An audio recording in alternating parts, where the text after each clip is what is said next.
तो हम यहाँ पर इलेक्ट्रोड विभव की बात कर रहे थे, ठीक है, इलेक्ट्रोड विभव। तो मतलब इलेक्ट्रोड विभव मैंने कल भी बताया था कि धातु और उसके आयनों के बीच में जो उत्पन्न विभव होता है उसे क्या बोलते हैं, इलेक्ट्रोड विभव। या फिर जैसे इलेक्ट्रोड विभव है तो बोला जाता है कि किसी भी इलेक्ट्रोड की कितनी क्षमता है ऑक्सीकृत होने की या फिर अपचयित होने की। मतलब कोई इलेक्ट्रोड जो है कितनी आसानी से या तो इलेक्ट्रॉन का त्याग करेगा या फिर इलेक्ट्रॉन का क्या करेगा, ग्रहण करेगा। तो यहां पर क्या होता है, दो प्रकार के विभव होते हैं, एक ऑक्सीकरण विभव और एक क्या होता है, अपचयन विभव। इलेक्ट्रोड विभव क्या बोला, धातु तथा उसके आयनों के मध्य उत्पन्न विभव, उत्पन्न विभव उसे क्या बोलेंगे, इलेक्ट्रोड। वो विभव कब उत्पन्न होता है, जब एक इलेक्ट्रोड क्या करता है, या तो इलेक्ट्रॉन का त्याग करता है और एक इलेक्ट्रोड क्या करता है, या तो इलेक्ट्रॉन का ग्रहण करता है। तो कहने का मतलब किसी भी इलेक्ट्रोड की ऑक्सीकृत या अपचयित कराने की कितनी क्षमता है, किसी इलेक्ट्रोड की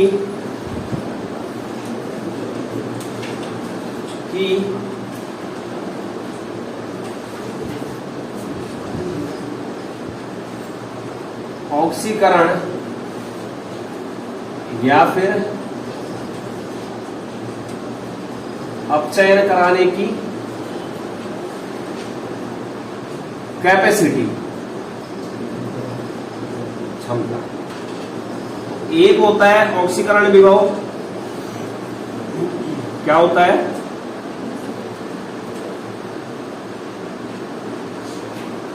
और एक होता है अपचयन विभव। तो ऑक्सीकरण विभव का मतलब क्या है कि उस इलेक्ट्रोड की कितनी क्षमता है, क्या, ऑक्सीकरण कराने की। मतलब ऑक्सीकरण कब होगा, जब इलेक्ट्रॉन का क्या करेगा, वो इलेक्ट्रॉन त्याग करेगा। तो इलेक्ट्रोड के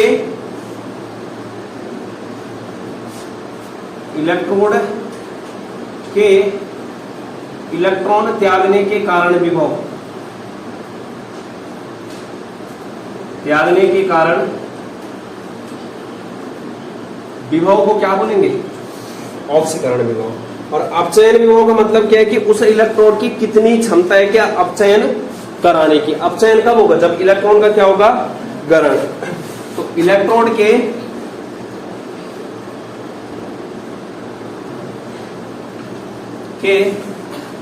इलेक्ट्रॉन ग्रहण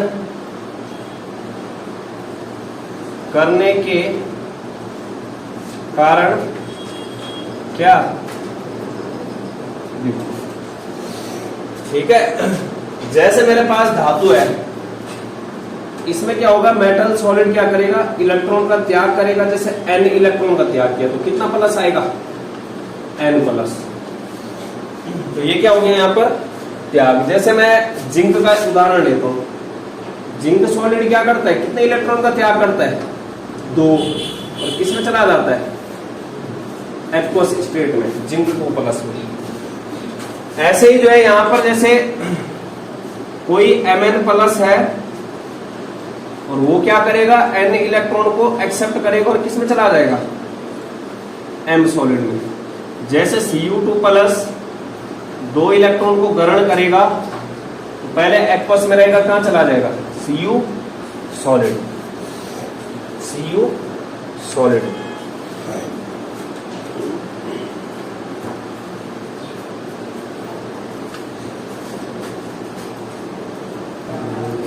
इसके बाद देखो यहाँ पर, ये तो हमने ऑक्सीकरण और अपचयन विभव की बात की।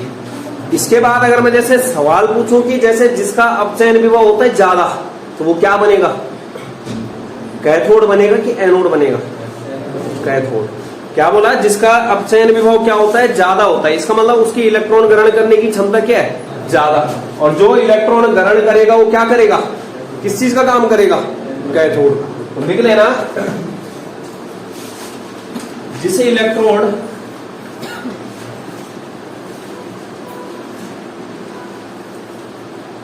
की का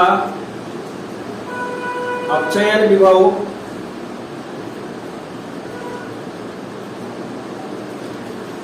अधिक होता है, मतलब पॉजिटिव में अधिक होता है,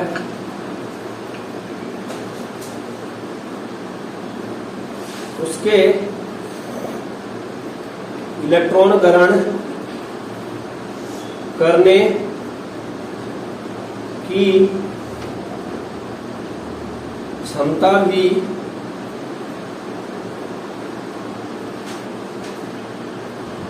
अधिक होती है और वह कैथोड की भांति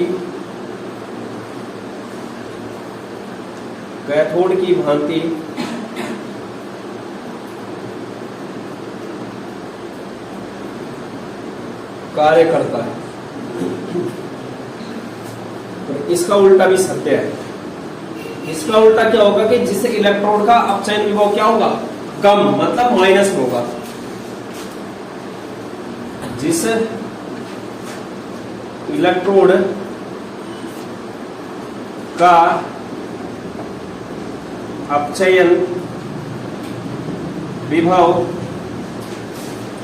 कम, यानी कि माइनस, कम होता है, उसकी इलेक्ट्रॉन ग्रहण करने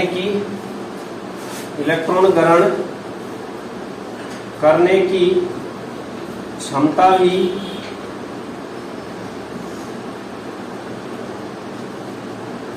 कम होती है। अब खुद बताओ, जिसकी इलेक्ट्रॉन ग्रहण करने की क्षमता कम है, इसका मतलब वो क्या करेगा, इलेक्ट्रॉन का त्याग करेगा। कहने का मतलब क्या है, उसकी अर्थात इलेक्ट्रॉन त्यागने की क्षमता अधिक होती है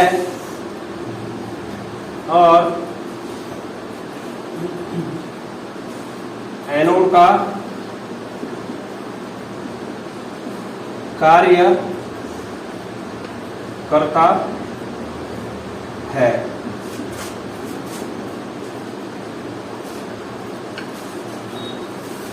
किसका कार्य करता है, एनोड का। हो गया इतना।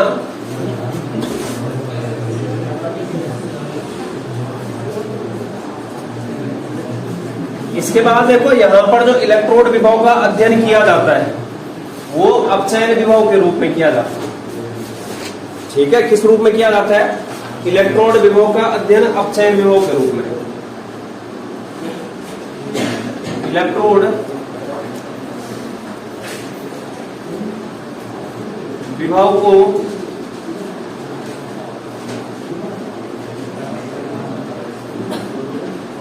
अपचयन विभव के रूप में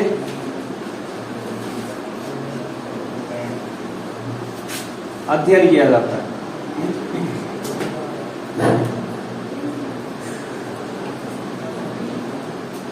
ठीक है, अब यहां पर देखो, जो हमारे पास संक्रमण तत्व है, डी ब्लॉक तत्व है, वो सारे के सारे क्या है, धातुएं हैं। और धातुओं का गुणधर्म क्या होता है, इलेक्ट्रॉन का त्याग करना। मतलब वो क्या करेंगे, आसानी से इलेक्ट्रॉन का त्याग करते हैं। हम उनके इलेक्ट्रोड विभव को किस रूप में पढ़ेंगे, अपचयन विभव। मतलब अपचयन का मतलब क्या है कि इलेक्ट्रॉन को ग्रहण करने के कारण जो उत्पन्न विभव, इलेक्ट्रॉन ग्रहण करने के कारण। क्या बोला, जो संक्रमण तत्व है वो सारे के सारे क्या है, धातुएं। और धातुएं क्या होती है, तुम्हारा इलेक्ट्रॉन का त्याग करती है। मतलब वो क्या होती है, वैद्युत धनात्मक होती है। मतलब उनकी इलेक्ट्रॉन देने की क्षमता क्या होती है, अच्छी होती है और इलेक्ट्रॉन को ग्रहण करने की क्षमता क्या होती है, बेकार। तो खुद बताओ यहाँ पर जो अपचयन विभव धातुओं के लिए आएगा, ज्यादातर धातुओं के लिए प्लस में आएगा कि माइनस में? मतलब एक्चुअल में क्या करते हैं, धातुएं जो है इलेक्ट्रॉन का त्याग आसानी से कर लेती है, वो इलेक्ट्रॉन का ग्रहण करने में क्या होती है, आसानी से इलेक्ट्रॉन का ग्रहण नहीं कर पाती। हमें क्या करवा रहे हैं, जो धातुएं इलेक्ट्रॉन का त्याग कर रही है उन धातुओं को क्या करवा रहे हैं, इलेक्ट्रॉन का ग्रहण करवा रहे हैं। तो उनका जो अपचयन विभव आएगा वो प्लस में आएगा कि माइनस में? माइनस में आता है। समझ लो, अपचयन विभव उसका जो रिडक्शन पोटेंशियल है वो माइनस में क्यों आता है, क्योंकि धातुओं का गुण क्या होता है, वो आसानी से क्या कर सकती है, इलेक्ट्रॉन का त्याग। और यहां पर हम क्या करवा रहे हैं, उन्हीं धातुओं को क्या करवाने की कोशिश कर रहे हैं, इलेक्ट्रॉन का ग्रहण। तो क्या वहां पर जो है इलेक्ट्रॉन का ग्रहण करेंगे वो धातुएं, मतलब वहां पर क्या करेंगी, वो अपोज करेंगी, क्या करती है, वो इलेक्ट्रॉन का त्याग करती हैं। तो इसका मतलब जो रिडक्शन पोटेंशियल या अपचयन विभव आता है यहाँ पर धातुओं का, वो क्या आता है, माइनस में आता है। तो लिखना यहां पर, क्योंकि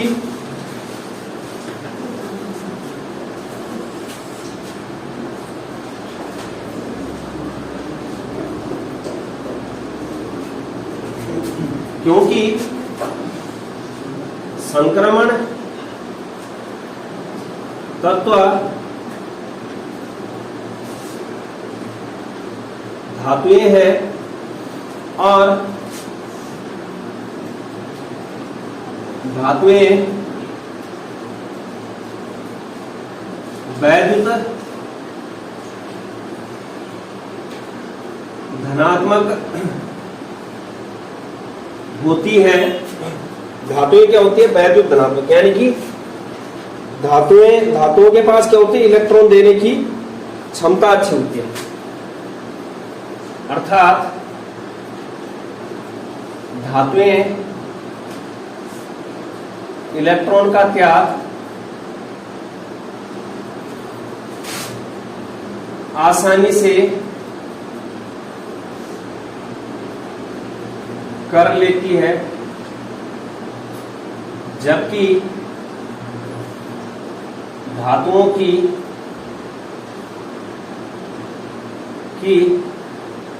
इलेक्ट्रॉन ग्रहण करने की क्षमता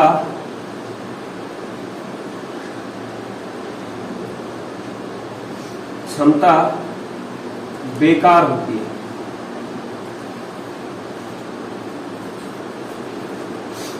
बेकार होती है। अब यहां पर देखो, जैसे मैं बोल रहा हूं कि अगर इलेक्ट्रॉन विभव जो है प्लस में आ रहा है तो उसके इलेक्ट्रॉन ग्रहण करने की क्षमता क्या है, अच्छी है। मतलब वहां पर वो धातु क्या कर पा रही है, इलेक्ट्रॉन का ग्रहण कर पा रही है, मतलब उसका अपचयन विभव, अपचयित होने की क्षमता क्या है, अच्छी है। लेकिन धातुओं में कौन सी क्षमता अच्छी होती है, इलेक्ट्रॉन देने की। तो इलेक्ट्रॉन विभव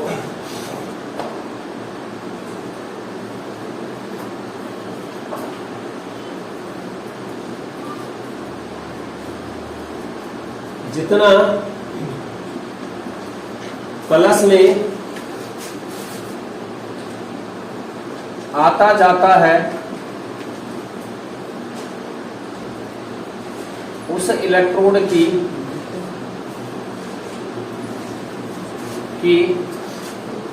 इलेक्ट्रॉन ग्रहण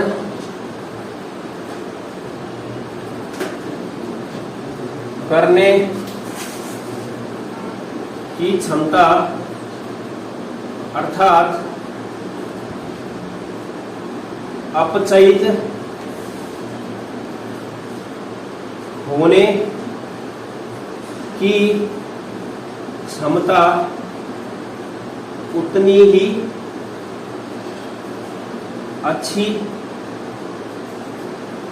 होती है, लेकिन धातुओं की कौन सी क्षमता अच्छी होती है, इलेक्ट्रॉन देने की। लेकिन धातुओं में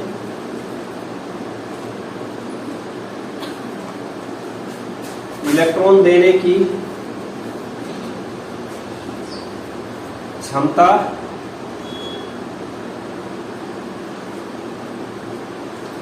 अच्छी होती है। तो मतलब क्या है कि जो इलेक्ट्रॉन का त्याग करते हैं, जो इलेक्ट्रॉन का क्या करते हैं, त्याग, उनके लिए इलेक्ट्रॉन विभव क्या आएगा, माइनस में। और जो इलेक्ट्रॉन का क्या करेंगे ग्रहण, उनके लिए इलेक्ट्रॉन विभव क्या आएगा प्लस में। तो जो इलेक्ट्रॉन का ग्रहण करते हैं उनके लिए इलेक्ट्रोड विभव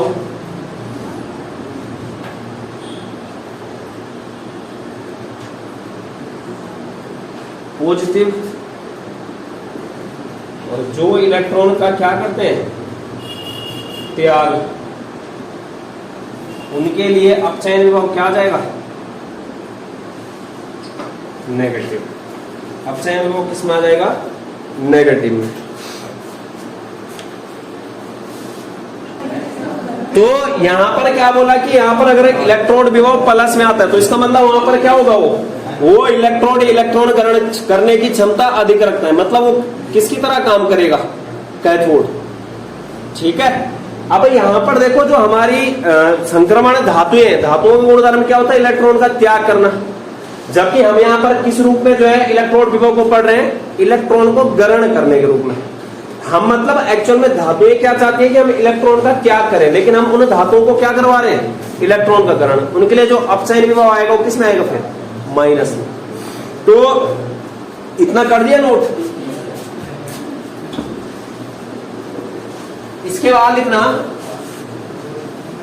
जैसे 3D श्रेणी के लिए पढ़ना है तो संक्रमण तत्वों के जो मानक अपचयन विभव होते हैं, ठीक है, किसके संक्रमण तत्व या 3D श्रेणी में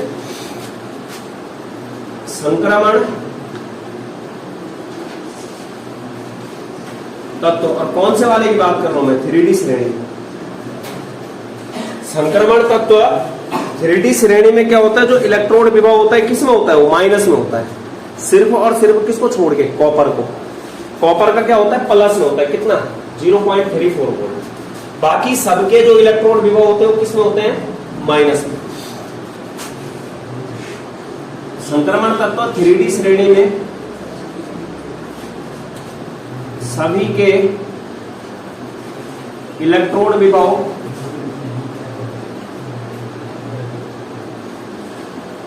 नेगेटिव होते हैं, केवल कॉपर का पॉजिटिव होता है। केवल किसका पॉजिटिव होता है कॉपर का। तो अब खुद बताओ कि जो संक्रमण तत्वों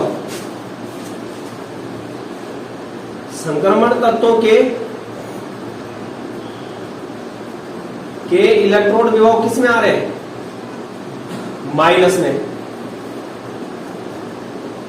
किस में आ रहे हैं नेगेटिव में। तो किससे कम होंगे, हाइड्रोजन का कितना होता है 0, मतलब किससे कम होते हैं हाइड्रोजन से कम, क्योंकि हाइड्रोजन का कितना होता है 0 होता है, वो ये कहां जा रहे हैं माइनस में। तो अब देखते हैं हम यहां पर स्कैंडियम से और जिंक तक के, ठीक है। जैसे स्कैंडियम है तो स्कैंडियम का हमने क्या लिखना है अपचयन विभव लिखना है। कौन सा विभव मानक अपचयन विभव। तो जब इसके लिए लिखेंगे तो E0 आएगा, स्कैंडियम को इलेक्ट्रॉन का ग्रहण करवाना है तो Sc3+ में होता है और Sc लिख देंगे, ठीक है। मतलब स्कैंडियम 3+ ने क्या किया 3 इलेक्ट्रॉन का ग्रहण किया, वो किसमें चला गया स्कैंडियम में चला। तो इसका जो तुम्हारा मानक इलेक्ट्रोड विभव होता है माइनस में होता है 2.03 वोल्ट, किसका स्कैंडियम का। ऐसे ही जो है स्कैंडियम के बाद कौन आता है टाइटेनियम, E0 आएगा। टाइटेनियम में क्या होता है तुम्हारा 2+ में होता है तो Ti 2+ और किस में जाएगा Ti में। तो E0 इसके लिए जो होता है तुम्हारा टाइटेनियम के लिए होता है -1.63 वोल्ट। ऐसे ही जो है वेनेडियम के लिए भी आएगा, किसके लिए आएगा वेनेडियम E0 V2+ V, ये भी किस में होता है मान माइनस में। और ये होता है -1.18 वोल्ट। ठीक है, ऐसे ही जो है किसका होगा, वेनेडियम के बाद कौन आता है, क्रोमियम। कौन आता है, क्रोमियम। तो Cr Cr2 प्लस कहां जाएगा, Cu में। तो इसका जो होता है -0.90 वोल्ट। ऐसे ही मैंगनीज का होता है E0 Mn2 प्लस से कहां जाएगा वो, Mn में। तो मैंगनीज का होता है तुम्हारा -1.18। ऐसी जो है किसका होता है, Fe। तो E0 Fe2 प्लस किस में जाएगा, Fe में। तो Fe वाले का होता है -0.44 वोल्ट। इसके बाद होता है कौन, cobalt. E0 CO2 plus CO। तो कोबाल्ट वाले का होता है -0.28 वोल्ट। कोबाल्ट के बाद कौन आता है, निकिल। निकिल के लिए होता है E0 Ni2 प्लस Ni। ये होता है -0.25 वोल्ट। इसके बाद कौन होता है, निकिल के बाद होता है कॉपर। ठीक है, कॉपर का होता है Cu। Cu2 प्लस से कहां जाएगा, Cu में +0.34 वोल्ट। और कॉपर के बाद आता है लास्ट कौन सा, जिंक। जिंक का E0 Zn2 प्लस Zn, ये होता है -0.76 वोल्ट। तो इन मानक अपचयन इलेक्ट्रोड विभव के जो मान है, इन पर अगर नजर मारोगे तो यहां पर सारे के मान क्या आ रहे हैं, नेगेटिव में आ रहे हैं, एक्सेप्ट किसको छोड़ के, कॉपर को छोड़ के। कॉपर का किस में आ रहा है, प्लस में। कॉपर का किस में आ रहा है, प्लस में। तो यहां पर हम देख सकते हैं कि कॉपर का किस में आ रहा है, प्लस में, और बाकी सबका किस में आ रहा है, माइनस में। तो इसके बाद हमने देखना है कि यहां पर जो इलेक्ट्रोड विभव है वो प्लस में क्यों आ रहा है और माइनस में क्यों आ रहा है। मतलब इलेक्ट्रोड विभव को जो प्रभावित करने वाले कारक है यहां पे, उनके बारे में देखना है। जो पहला कारक है आयनन ऊर्जा, दूसरा कारक है ऊर्ध्वपातन ऊर्जा, और तीसरा कारक है जलयोजन ऊर्जा। मतलब ऊर्ध्वपातन ऊर्जा, जलयोजन ऊर्जा और आयनन ऊर्जा के कारण जो है यहां पर ये माइनस प्लस आते हैं। ठीक है, तो अब देखना है यहां पर जो इलेक्ट्रॉन विभव को प्रभावित करने वाले कारक है वो किस तरीके से प्रभावित करते हैं। ठीक है, यहां पर देखो थोड़ा समझ लो। जैसे हमारे पास एक्चुअल में क्या होता है, मेटल धातु होती है, कौन सी अवस्था में होती है, सॉलिड में होती है, मतलब ठोस अवस्था में। वो धातु जो है किसमें भेज रहे हैं हम उसको, अरे क्या करवा रहे हैं, वो धातु क्या करेगी, इलेक्ट्रॉन का त्याग करेगी। इलेक्ट्रॉन का क्या करेगी, त्याग, और कौन सी स्टेट में चले जाएगी, एक्वस में। लेकिन जैसे हमें यहां पर ये दिख रही है कि मेटल सॉलिड से कहां गया, वो जलीय विलयन में गया है। तो यहां पर हमें तो सीधे दिख रहा है कि मेटल ने इलेक्ट्रॉन का त्याग किया होगा और किस में गया हो, मेटल प्लस एक्वस में। लेकिन एक्चुअल में ये नहीं होता है। एक्चुअल में क्या होता है, जो मेटल सॉलिड है पहले वो कौन सी स्टेट में जाएगा, गैसीय अवस्था में। जो मेटल सॉलिड है वो कौन सी स्टेट में जाएगा, ये जाएगा एम गैस में। खुद बताओ, जब कोई ठोस बिना द्रव में बदले हुए सीधे गैस में चला जाता है तो उसको क्या बोलते हैं, ऊर्ध्वपातन। अरे बोलते हैं कि नहीं बोलते हैं, जैसे कपूर है, जब क्या है कि कोई ठोस बिना द्रव में बदले हुए कहां सीधे डायरेक्ट कन्वर्ट हो जाता है, गैस में, तो उसको क्या बोलते हैं, ऊर्ध्वपातन। तो ऊर्ध्वपातन की प्रक्रिया हो रही है यहां पर, और ऊर्ध्वपातन की प्रक्रिया को करवाने के लिए जो आवश्यक ऊर्जा होगी उसको क्या बोला जाएगा, ऊर्ध्वपातन ऊर्जा बोला जाएगा। तो मतलब यहां पर जो है, जो पहला ये लग रहा है, ये कौन सी ऊर्जा है, ऊर्ध्वपातन ऊर्जा, डेल्टा एच सब्लिमेशन। क्या है, delta H sublimation. H4 enthalpy है। इसका मतलब क्या है कि ऊर्ध्वपातन एंथैल्पी।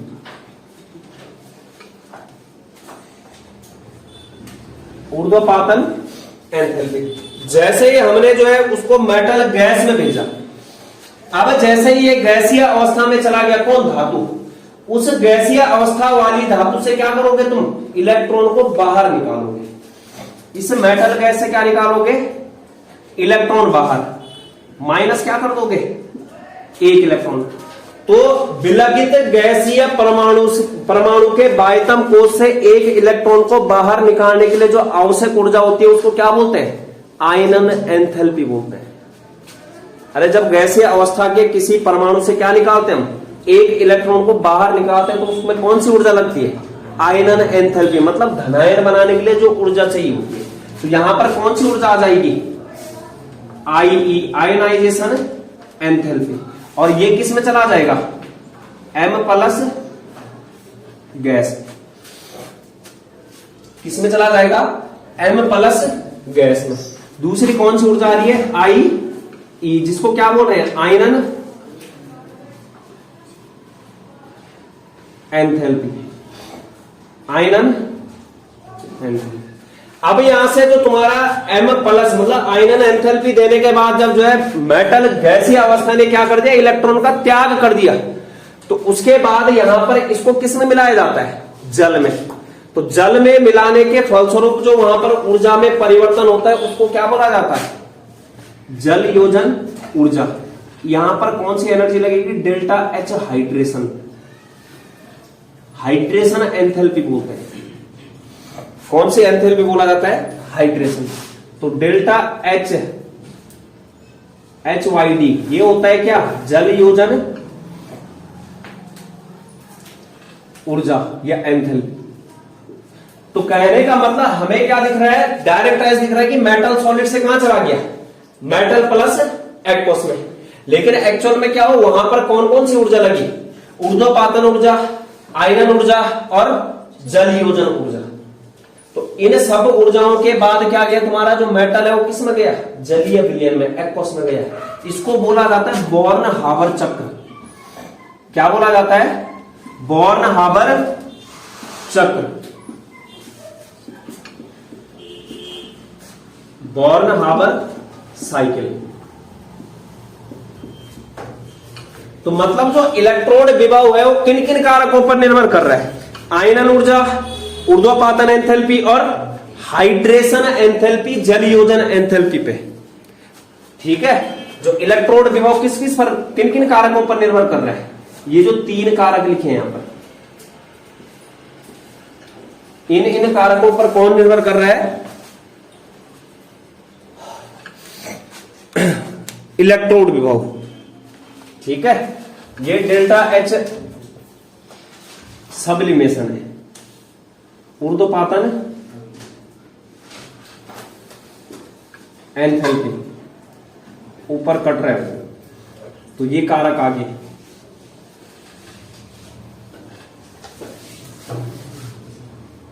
ये क्या है? कारक जिन पर कौन निर्भर करता है? इलेक्ट्रोड विभव। ठीक है, कौन निर्भर करता है? इलेक्ट्रोड विभव। तो हो गया ये। अरे ये वाला साइकिल कर दिया नोट। इसके बाद देखो, अगर जो है यहां पर जो है जैसे जल योजन एंथैल्पी है, जो कौन है? जल योजन एंथैल्पी, उसका मान जो है आयनन एंथैल्पी और ऊर्ध्वपातन एंथैल्पी से अधिक आता है। क्या बोला? जो जल योजन एंथैल्पी कौन सी है? हाइड्रेशन एंथैल्पी है। अगर जल योजन एंथैल्पी अधिक होती है, किससे? एक तो ऊर्ध्वपातन एंथैल्पी,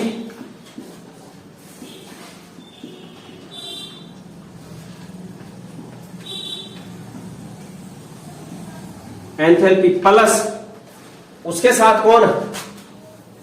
आयनन एंथैल्पी। अगर जल योजन एंथैल्पी का मान अन्य दो एंथैल्पी से क्या आता है? ज्यादा आता है, तो उस केस में जो इलेक्ट्रोड विभव होता है वो माइनस में होता है। इलेक्ट्रोड विभव क्या होता है? माइनस में। तो यहां पर जो है ई नॉट का मान क्या आ जाएगा, नेगेटिव। ई नॉट का मान क्या आ जाएगा, नेगेटिव, मतलब इलेक्ट्रोड विभव क्या हो जाएगा, माइनस। अगर इसका उल्टा है कि जल योजन एंथैल्पी क्या है, कम, जल योजन एंथैल्पी क्या है, कम, और ऊर्ध्वपातन प्लस आयनन एंथैल्पी का योग क्या है, ज्यादा। तो क्या हो जाएगा, जो ई नॉट आएगा वो किस में आ जाएगा, पॉजिटिव में आ जाएगा। ई नॉट का मान किस में आ जाएगा, प्लस में आ जाएगा। तो अब खुद बताओ, यहां पर जो कारक थे, अब यहां पर देखो जैसे कॉपर के केस में उसका मान किस में आ रहा है, प्लस में। तो सीधे बोलना है, कारण क्या देना है कि उसका मान प्लस में इसलिए आ रहा है इलेक्ट्रॉन विभव, क्योंकि वहां पर जल योजन एंथैल्पी का मान क्या होता है, ऊर्ध्वपातन तथा आयनन एंथैल्पी से क्या होता है, कम होता है। जिनके लिए इलेक्ट्रॉन विभव माइनस में आ रहे हैं उनके लिए जल योजन एंथैल्पी का मान ज्यादा होता है, किसके मुकाबले, ऊर्ध्वपातन प्लस आयनन एंथैल्पी। तो यहां पर कॉपर का प्लस में क्यों आ रहा है, क्योंकि यहां पर कॉपर के लिए क्या हो रहा है, तुम्हारा जो जल योजन एंथैल्पी है उसका मान जो है कम आ रहा है, किसके मुकाबले, ऊर्ध्वपातन प्लस आयनन एंथैल्पी। तो कॉपर का जो इलेक्ट्रोड विभव आया, ई नॉट का मान किसके लिए, कॉपर के लिए, वो किसमें है, प्लस 0.34 वोल्ट। तो इसका प्लस मान होने का कारण क्या है कि जो जल योजन एंथैल्पी वो क्या है, एंथैल्पी का मान कम है, कम है, जबकि जबकि आयनन एंथैल्पी और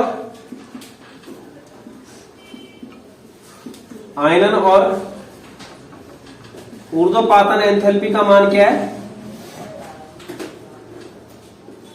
ऊर्ध्वपातन एंथैल्पी क्या है, अधिक है,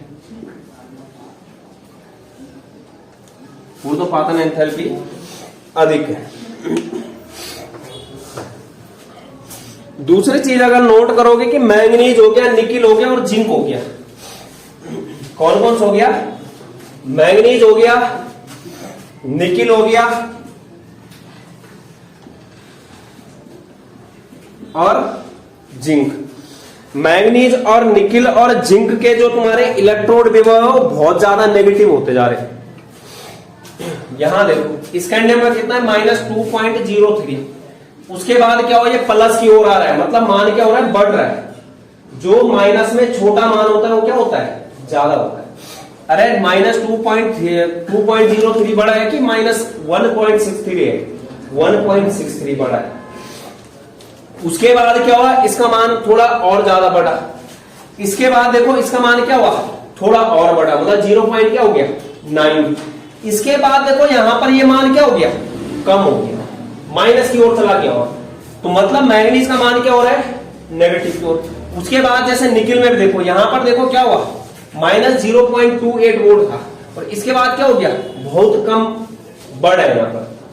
उसके बाद देखोगे जैसे यहां पर प्लस था और यहां पे क्या हो गया, ये माइनस में चला गया। तो कहने का मतलब क्या है कि जो मैंगनीज निकिल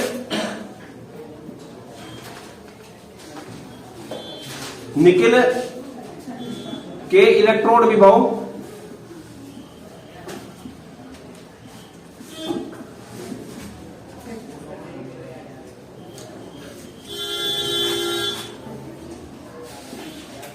उच्च नेगेटिव होते हैं। तो उसके पीछे का नेगेटिव होने का पीछे का कारण क्या है कि वहां पर जल योजन एंथैल्पी क्या हो जाती है, अधिक हो जाती है। जल योजन एंथैल्पी क्या हो जाती है, अधिक। इन तीनों के केस में क्या बोला कि इनके अधिक नेगेटिव होने के कारण क्या है कि इनकी जो जल योजन एंथैल्पी का मान क्या हो जाएगा, जल योजन एंथैल्पी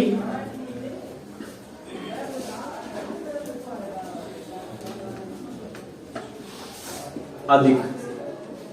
क्योंकि अगर जल योजन एंथैल्पी अधिक नहीं होती, वो किस में चले जाते हैं, प्लस में। तो इतना है इसमें, किसमें, इलेक्ट्रोड विभव।